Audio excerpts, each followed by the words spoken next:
Hallelujah, hallelujah. Sinibingelele bazalwane, sanibonani nonke, sanibonani bogogo nomkhulu, sanibonani bobaba nomama, intombi nensizwa, siyabingelela bonke abazalwane. Sibingelele ilona lolalele, sibingelele ingceku zikaNkulunkulu. Egameni lika Jesu siyambonga uNkulunkulu futhi ekseni nje kuthi aphinda sihlanganise abazalwane, asiqinise, asithwala, asivuse. Kumusa ukuthi siphinde sihlangane nakulo suku lwanamhlanje. Ukuhlangana nje kwethu bazalwane kuyiproof yokwethembeka kukaNkulunkulu. Kuyiproof yokuthi ngempela uNkulunkulu uyasilondoloza. uNkulunkulu uyasiqinisa, uyasithwala egameni lenkosi. Kungako singeke siyeke ukumbonga bazalwane. Ngeke siyeke ukumdumisa, ngeke siyeke ukubabaza igama lakhe. uJehova lithi iBhayibheli uthi uDavid umuthi mbonga uJehova mphefumulo wami. Uthi konke okuphakathi kwami kulibonga igama lakhe. Mbonga ungakhohlwa nemisebenzi yakhe yomusa. So kungako ngeke siyeke ukuthi danke egameni lika Jesu. Siyabonga ke bazalwane ukuthi siphinde sihlangane asiphuthume singene endabeni. Singene endabeni, indaba ayipheli bazalwane. Kuphela isikhathi kodwa ke sikubongayo ukuthi asiphathanga indaba ezimbi, siphethe indaba ezinhle. We are the bearers of good news. So sibonga uNkulunkulu ngaloko egameni lika Jesu. So ke sisaselapha bazalwane encwadini kaJoshua chapter number 1 kula khona sisekhona izolo besifunda kuverse number 6 to 9. So namhlanje soqhubeka sifunde khona lapho verse number 6 to 9 kula sizofunda khona.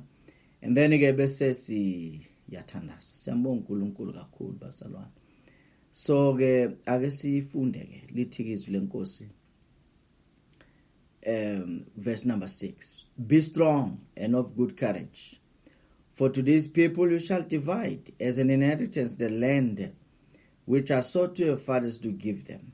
Only be strong and be very courageous, that you may observe to do according to all the law which Moses my servant commanded you. Do not turn from it to the left or to the right, that you may prosper wherever you go. This book of the law shall not depart from your mouth, but you shall meditate on it day and night, that you may observe to do according to all that is written in it. For then you will make your way prosperous, then you will have good success. Have I not commanded you? Be strong and of good courage.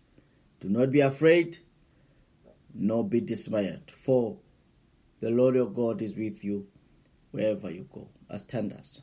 Siyabonga baba egameni lika Jesu ukuthi nakulolu suku siphinde sihlangane, usivuse, usithwale, usiqinise, usiphilise, usipha amandla. Siyabonga baba ukuthi kukhona okuhle okuhlelile ebandleni lakho, kukhona okuhle baba okuhlelile ukuthi lona loyo impilo yakhe yawusizakala. Namhlanje ke baba izwi lakho leli silifundile, siyathandaza egameni lika Jesu ukuthi uzibonakalise uNkulunkulu, uzambule uJehova, uzambule umnini mandla onke, ungu-Alpha no-Omega egameni lika Jesu. Amen. Namhlanje ke bazalwane ngena kule ndaba. Saloku sisho njalo, never give up. Njoba sithi detox soul medicine, namhlanje sizothi never give up. Ungalahli ithawula, ungalahli ithawula, ungadangali. Why? Ngoba uNkulunkulu bazalwane njengoba bethi singadangali nje kusho ukuthi ikhona izinto ezidangalisayo, khona izinto ohlangana nazo endleleni zokuqeda amandla, kodwa uthi ungapheli amandla. Ungapheli amandla. Ngamanye amazwi, be confident, be courageous, press on, never give up, never look back, So ke lo nyaka esikuwo bazalwane unyaka uzwe ukuthi man kanti ngisaqhubekelana. Indaba indaba ezwakele izolo ukuthi igovernment yase South Africa iyabona ukuthi no irate yabantu abazodlula emhlabeni baningi, so they are preparing ama grave. Leyo ndaba abazalwane akuyona indaba emnandi, is a bad news, akuyona indaba emnandi. So now good news, don't be afraid, don't be afraid, ungesabi, ngoba uNkulunkulu bazalwane uthi kuJoshua ngisasene assignment for you. Ngamanye amazwi uthi kuwe une assignment yakho. Khona into asafuna uyenza. So ungasabi. Ngamanye amazwi keep igama lakho kule list. Uyazi kuyezwe basibazalwane kunabantu after bezwa le indaba lezi. Umuntu useyazibona naye ukuthi naye ubalwa nalabo bantu abagojelwe lemigodi, you know. Balwa nalabo bantu. Qiniso nalo basalwane. Awukho unyaka la kungabanga khona abantu abadlule emhlabeni. And ayikho inyanga la kungazange bekhona abantu abadlule emhlabeni. Alikho iviki la kungabanga khona abantu abadlule emhlabeni. Alukho usuku la kungalabantu abadlula emhlabeni, you know. But lo nyaka kukhulunywa kakhulu ngokufa, you know. So na kulethi fear manje ngoba kukhulunywa kakhulu ngakho angithi every day kukhishwa ama statistics, you know. And manje ngoba kukhulunywa ngakho kakhulu so kune manifestation. Yingakho kubiza ukuthi wena uhlale ezwini likaNkulunkulu, uhlale ezethembisweni zikaNkulunkulu, uhlale kuloko uNkulunkulu akushilo. Kunganandaba ukuthi amehlo akhe abonane, you know. So njoba ke kuzogutshwa kupreparewa, you know, imigodi yabantu about 1.5 million. Do not see yourself in one of those graves. Ngegama lika Jesu, don't see yourself in one of those graves. You know why? Because uNkulunkulu ikhona into asazoyenza ngawo, ikhona into azimisela ukuyenza, akubekele yona. Uyabona? So uthi ke la lencwadi yomthetho bayingasuka emlonyeni wakho. Ngamanye amazwi sikhuluma ngezwi likaNkulunkulu basalwane. You know, izwi likaNkulunkulu. I-report kabani wena ofuna ukuyilalela? Ufuna ukulalela i-report ye-media? Ufuna ukulalela i-report ye-government? Or ufuna ukulalela i-report ebuya kuNkulunkulu? Ama-facts bazalwane, you know. So I don't blame them, you know. I don't blame them. They are using ama-facts, they are using ama-stats. Babheka bakhona ucalculate abashaya ama-calculate ukuthi uma ngabe kunje kusho kuzoba nje uma kunje ngesikhathi esinje kuzobe sekunje. Ayikho into wrong lapho basalwane, ayikho into wrong lapho. But now is the time ukuthi amakholwa they personalize indaba yokukholwa, you know. Iyenze ibe personal, iyenze ibe personal indaba yokukholwa, you know. Ngoba ziningi izinto bazalwane eziba imiphumela yokuthi umuntu angadlula emhlabeni. There are so many reasons, you know, so many reasons, you know. That is why even nabantu abakholwayo bayafika kulezo ikhathi la bedlula khona emhlabeni. We don't deny that. Kodwa what I'm saying today or this morning ukuthi it must not happen before the time. It must not happen before the time. Kubiza ukuthi uliqede ibanga lakho, you know. Uliqede. Sikhulumile ngale ndaba abazalwane ukuthi uthi uPaul ekugcineni kwempilo yakhe uthi ngikulwile kulokuhle ngiqedile ibanga lami ngigcinile ukukholwa. But zikhona izimo bazalwane, deadly situations uPaul adlula kuzo. Kodwa zange afe. Why? Because isikhathi besingafiki, because ibanga bengakaqedi.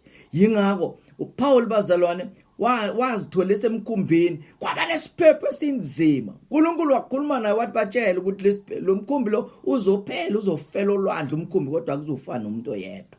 Noma isimo siyisimo esi-deadly, but none of you will die, you know. And kuthiwa omunye nomunye akabamba iplango nje. Na ungadoli iplango lokusiza lelo plango ukuthi uswime ngalo uzophumela ngaphandle, you know. uPaul washawa ngamatshe abazalwane bamshiya bethu ufile, you know. Kusho ukuthi the way bamshiya ngakhona, of course he collapsed.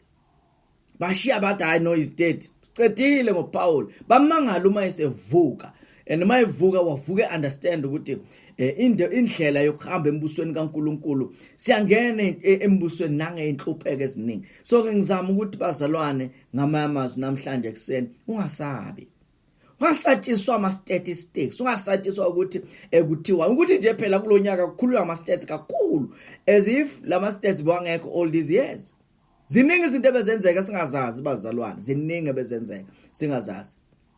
So this year I highlight inkulu because there's this disease efikile. But we know bazalwane ukuthi iBhayibheli lithi ngemivimbo saphiliswa, asibambelelene ezwini likaNkulunkulu bazalwane, asibambelelene ezethembisweni, sibambelele kuloko akushilo, ngoba uma ekhulumile lokho akushilo yakwenza bazalwane. Yingakho athi uDavid lapha encwadini yamaHubo 119 verse number 11 athi your word I have hidden in my heart that I might not sin against you. Bazalwane, niyazi ukuthi isono esingeke okungenze ungasinaki, isono nje sokungakholwa. Isono nje sokungakholwa. Uthi uDavid, ngiyalonda izwi lami enhlizweni yami, izwi lakho enhlizweni yami ukuba ngingoni kuwe. Ngiyalilonda izwi lakho enhlizweni yami ukuba ngingoni kuwe. Ngamanye amazwi, ndoba ngilifihla ngizindla ngalo, liyangisiza ukuthi ngikholwe uwe, ngoba ungakholwa bazalwane kuyisono. Yonke into engavele ekukholweni isono. So ngamanye amazwi kubalekile manje ukuthi even when you act, when you decide to do something, do it by faith. Kholwa uNkulunkulu, kholwa izwi lakhe, kholwa ukuthi lokakushilo kunjalo. Yingakho kuPsalm 91 kuthiwa bayowa ngapha baphinde bawe ngapha, kuthiwa kuyofika kuwe. Personalize this thing. Ithatha ibhekise kuwe uthi likhuluma nami ke leli.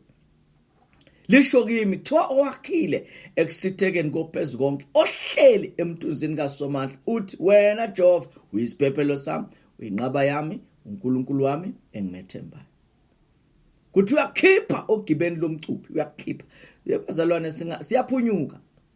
Sibophunyuka bempethe ngoba uNkulunkulu uthembekile, uthi akayivuma kuba unyawo lwakho lushelele. So silapho bazalwane, fihla izwi lakhe enhlizweni yakho, lihlonde izwi lakhe enhlizweni yakho, izwi lakhe ulifake enhlizweni. Yingakho kubalekile ukuthi manje ungaphushwa, ube student sezwi likaNkulunkulu, ube student. Uthi uDavid, ngiyalilonda, ngiyaligcina izwi lakho, I hide it in my heart. Ngiyalifihla izwi lakho enhlizweni yami ukuba ngingoni kuwe, ngoba uma lingekho izwi likaNkulunkulu kulula ukuwela esonweni. Uma lingekho izwi likaNkulunkulu kulesikhathi bazalwane sikuso, kulesikhathi esikuso bazalwane, njengoba uye enkonzweni kungayeki ngendlela ejwayelekile, baningi abantu asebewile. Kuyabonakala ukuthi bebengahlalanga kuJesu, bebehlele esontweni, kodwa abahleli kuye. uJesu uthi hlalani kimi nami ngihlale kini. So abahleli kuye, abazanyazanyiswa, abahleli kuye banjengentaba yaseSiyoni enganozanyazanyiswa. So namhlanje sikhuluma lo ndaba, uhlala ezwini. Kuthiwa le ncwadi yomthetho mayingasuki emlonyeni wakho, but you must meditate on it day and night, that you may observe to do according to all that is written in it.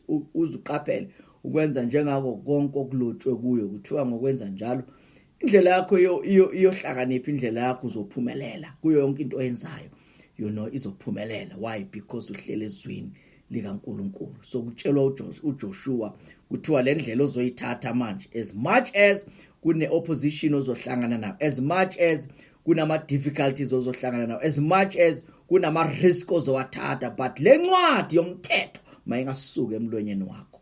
Lwela ukuzindla ngayo imini nobusuku, ukuze makufika ama difficult situations, incwadi yomthetho izokhuluma ukuthi ufanele wenzeni. Makufika iopposition, incwadi yomthetho izokhuluma ukuthi ufanele wenzeni. Nakufika ikhathi zama discouragement, kufika